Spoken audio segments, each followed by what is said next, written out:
bienvenido a esta nueva exploración. Hoy nos sumergimos en un conjunto de materiales fascinantes, la verdad. Abordan un tema delicado, sí, pero muy crucial. Esas dinámicas donde algunas personas parece que encuentran satisfacción, ¿no?, en interferir en las emociones de otros, buscando controlar. Y las fuentes del proyecto Alma que tenemos aquí sugieren algo potente, que este impulso no nace de la fuerza, como uno podría pensar, sino de una inseguridad profunda. Ese es un punto de partida clave. Exacto. Vamos a analizar esa tendencia, ¿no? A manipular, a condicionar, a generar dependencia. Algo que a menudo opera, bajo la superficie de las relaciones. Y lo interesante es que los documentos también nos presentan una propuesta para desmontar esto de raíz. El método Serlat. Este método, según lo describen, busca romper estos patrones pero desde adentro, activando una autenticidad que, por su propia naturaleza, disuelve esa necesidad de dominar o de ser dominado. Exacto. Así que nuestra misión hoy en esta charla es desentrañar el porqué de esta interferencia, entender su origen, según estas fuentes, y explorar cómo se puede cultivar una forma de vincularse más libre, más consciente. Usaremos las claves del proyecto Alma y las herramientas que propone el método Serlat, incluyendo uno de sus arquetipos centrales que es muy interesante. Ok, vamos a desglosar esto entonces. Empecemos por el problema en sí. Una de las entradas del proyecto Alma, la del 15 de mayo, es muy directa. Habla de la interferencia emocional por placer de control. Describe a personas que, quizás, sintiendo un estancamiento propio, encuentran una especie de gratificación un poco retorcida en ponerle freno a los demás. Suena fuerte. Lo es. Y lo que resaltan las fuentes es que esta actitud no surge de una maldad innata, digamos, o de una fortaleza superior. Para nada. Al contrario, señalan raíces como un ego herido, un sentimiento de inferioridad no reconocido que está ahí, por debajo, y un vacío interno que desesperadamente busca llenarse con algo externo. Esa necesidad de controlar lo de afuera, las decisiones, las emociones de otros. Actúa como una especie de compensación muy precaria para esa falta de solidez interior. Claro. Es como si proyectaran su propia frustración, ¿sabes? Su sensación de caída en los demás, para no sentirla tan fuerte en sí mismos. La conclusión de esa entrada del proyecto Alma es brutalmente honesta, diría yo. Dice, hay quienes no buscan avanzar, buscan detener, porque creen que si nadie sube, su caída no se nota. ¡Qué perspectiva!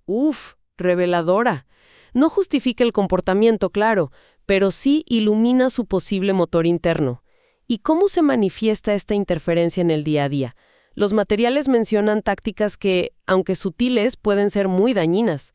Hablan de sembrar la duda constante sobre las decisiones de otros, de generar confusión con comentarios que suenan a preocupación genuina, pero que en el fondo buscan sabotear la confianza. O la dirección del otro. Exacto. Y se añade un matiz aún más oscuro, fíjate. Estas personas pueden llegar a alimentarse emocionalmente del impacto negativo que causan. Sienten una especie de poder sustituto, un falso control. Al pensar cosas como, logré que cambiara de opinión, o gracias a mí no se atrevió, o incluso pude evitar que lo lograra. Es un poder que no construye nada, solo interfiere o destruye, pero que momentáneamente les alivia esa sensación interna de impotencia, de vacío. El control sobre el otro se vuelve la única métrica de su propia valía percibida. Es una dinámica tóxica que parece que se autoalimenta, ¿no? Y esto que mencionas conecta muy bien con otra frecuencia que detectaron en el proyecto Alma, en una entrada del 26 de mayo. La manipulación como escudo del miedo. Aquí la manipulación, ya sea cambiando versiones de la historia, victimizándose para generar culpa o retirando el afecto como castigo, se presenta no como una estrategia de poder, sino como una defensa. Una defensa, sí, contra miedos muy profundos y a menudo no reconocidos por la propia persona. Miedo al rechazo, miedo a la pérdida, al fracaso. Miedo a la propia vulnerabilidad, ¿no? Justo. Miedo a la propia vulnerabilidad. La creencia subyacente, según estas fuentes, es que si no controlan férreamente el entorno y las reacciones de los demás, esos miedos los van a devorar. Es como si el control fuera la única barrera que conocen contra el caos interno que tanto temen. Hay una frase descentrada que lo captura muy bien. No todo lo que parece control es poder. A veces es solo un corazón que no sabe pedir ayuda. ¿Qué frase? Lo describen como el lenguaje del miedo no enfrentado. Y la conclusión es potente. La manipulación es un acto desesperado de un alma que se siente vulnerable, pero no se lo permite mostrar. Eso realmente le da una vuelta a la narrativa habitual sobre el manipulador como alguien fuerte o calculador. Sugiere una fragilidad oculta. Y entiendo que esta dinámica de control, de manipulación, nacida del miedo, puede fácilmente degenerar en otra cosa que mencionan las fuentes: la dependencia energética disfrazada de conexión espiritual. Esto suena a relaciones donde el apego es tan intenso que se confunde con algo elevado, pero en realidad esconde un miedo atroz, un miedo al colapso si el vínculo se rompe. Es lo que describen como personas que se aferran a otras no por un deseo genuino de crecimiento mutuo o expansión compartida, sino por terror. Terror a quedarse solas con su propio vacío, su inestabilidad emocional. Claro. La autonomía personal se erosiona completamente, a veces sin que ninguna de las partes sea plenamente consciente al principio. El otro se convierte, literalmente, en una muleta emocional. Una muleta emocional. Qué imagen tan clara. Y peligrosa, ¿no? Porque las muletas sostienen, pero no permiten caminar libremente. Exacto. Y una de las fuentes del 21 de mayo lo ilustra con una metáfora muy potente. Dice: quien te sostiene con amor, también te impulsa a volar. Quien solo quiere que lo necesites, te corta las alas para sentirse necesario. Uf. Esta dependencia, aunque a veces se vista de conexión profunda, incluso espiritual, termina apretando, asfixiando la individualidad. Llega un punto en que la persona dependiente ya no sabe quién es, qué quiere, qué siente por sí misma, separada del otro. Qué difícil salir de ahí. Es una simbiosis que estanca, que impide el florecimiento individual, de ambas partes, porque quien necesita ser necesitado tampoco está creciendo desde un lugar de plenitud. Bien, hemos trazado un panorama bastante claro del problema según estas fuentes. Interferencia y control que nacen de la inseguridad, manipulación como defensa ante el miedo y dependencia. Bueno, como resultado de no poder sostenerse. Frente a esto, los materiales introducen el método CERLAT.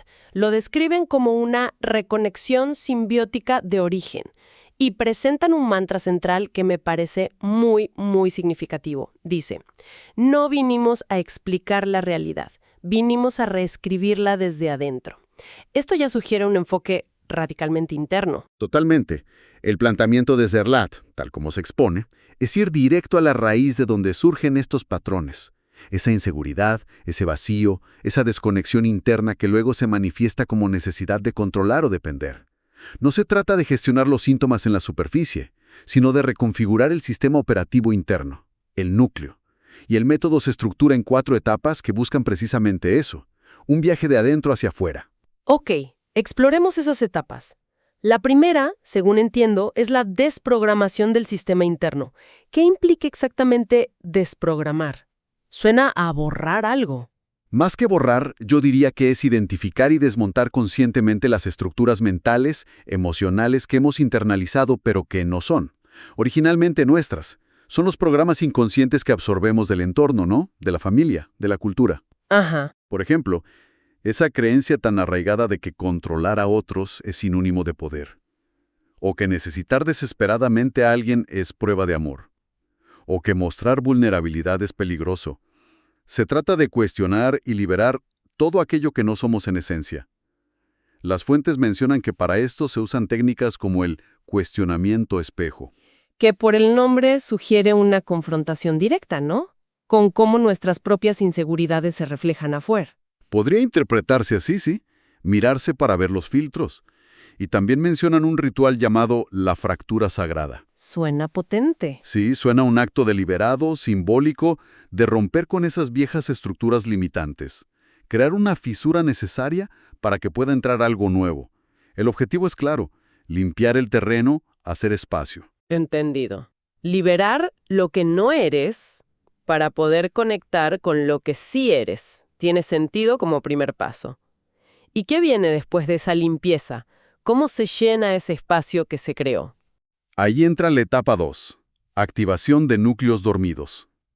Una vez que se ha creado ese espacio interior, al desmantelar los programas ajenos, el enfoque se dirige a despertar lo que sí es propio, lo auténtico, pero que ha estado latente, bloqueado, quizá reprimido.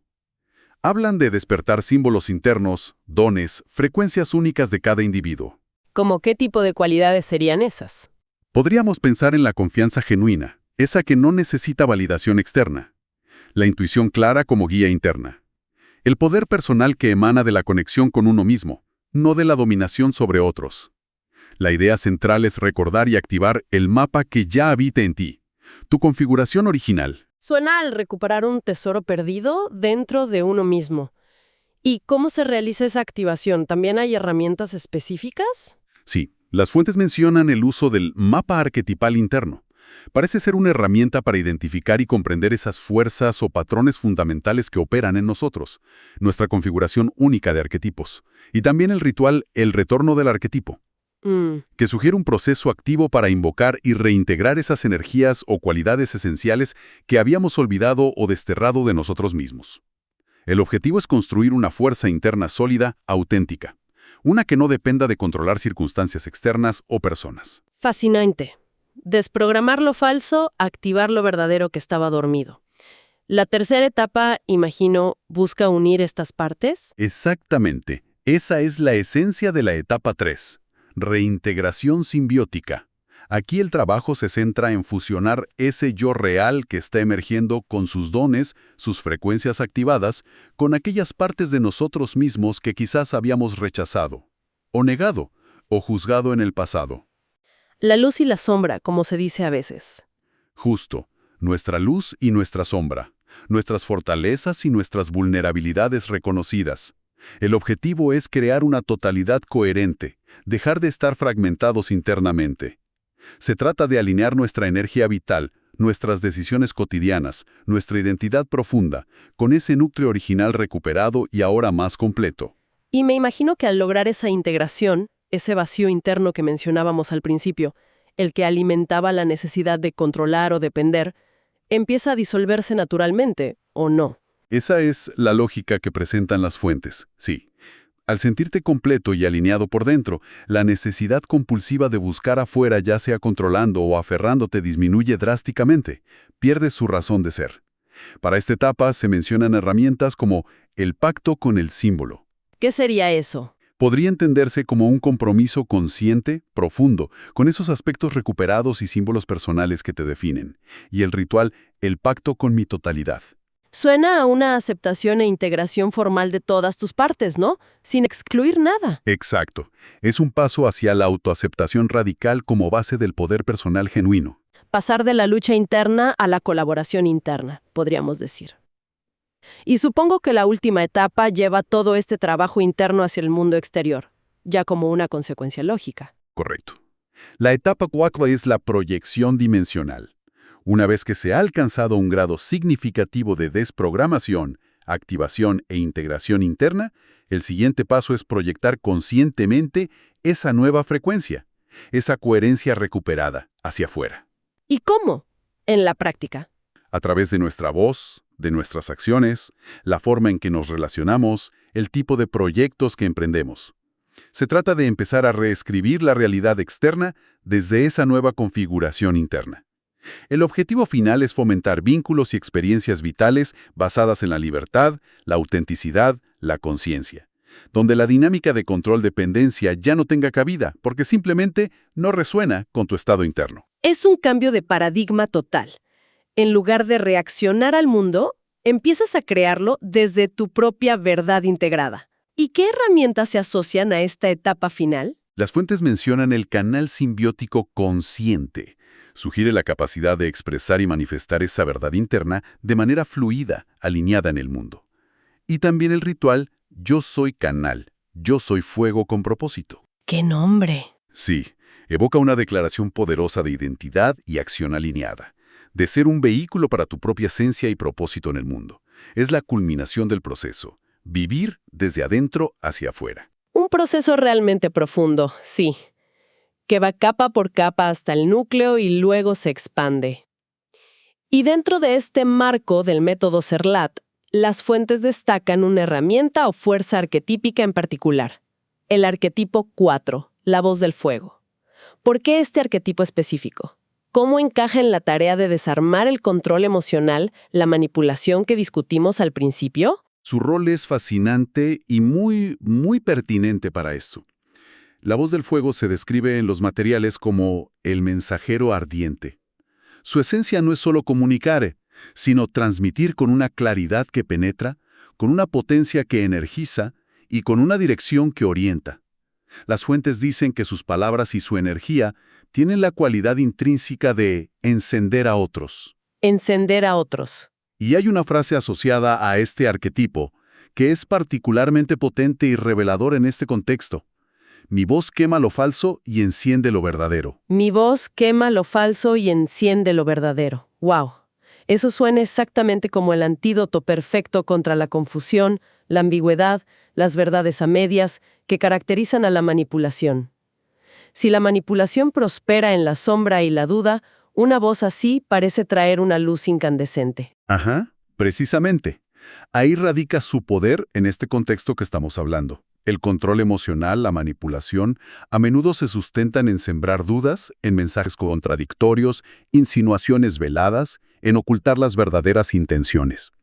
Activar o encarnar la voz del fuego, según esta perspectiva, significa recuperar la fuerza y la autoridad de la palabra auténtica. Ajá. Permite cortar de raíz esas dinámicas tóxicas al hablar desde una verdad interna que es clara, potente, directa, inequívoca. Cuando la comunicación es así de transparente y alineada con el ser interior, simplemente no queda espacio para los dobles mensajes, para el control sutil basado en la confusión, Entonces no se trata de usar la voz para atacar o dominar, ¿verdad? sino para clarificar, para establecer límites sanos desde un lugar de verdad interna. Exactamente.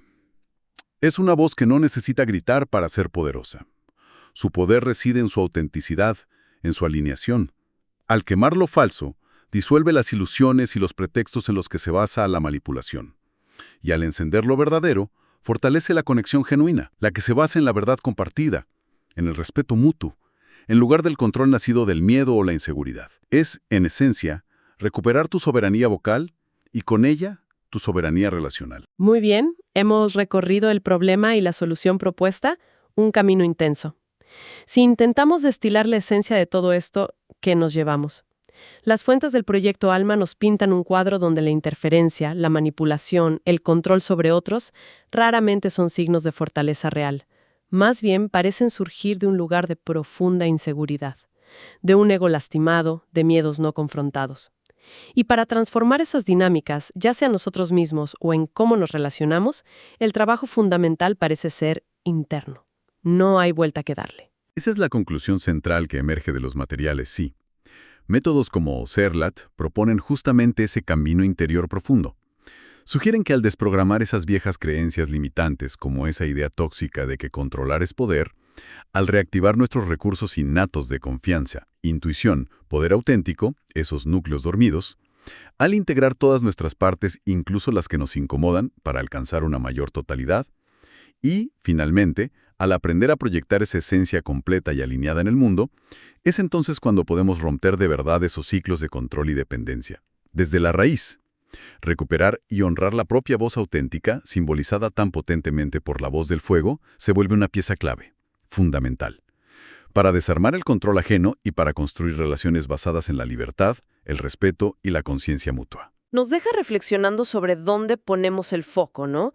Quizás el viaje más transformador no consiste tanto en buscar respuestas, validación o soluciones afuera, sino en el coraje de mirar hacia adentro, de desenterrar, reconocer y activar el poder, la verdad, los símbolos únicos que ya portamos, como parece susurrar la filosofía de Serlat entre líneas. Tal vez se trata menos de practicar un método de forma externa, mecánica, y más de empezar a vivir desde un estado de reconexión interna constante.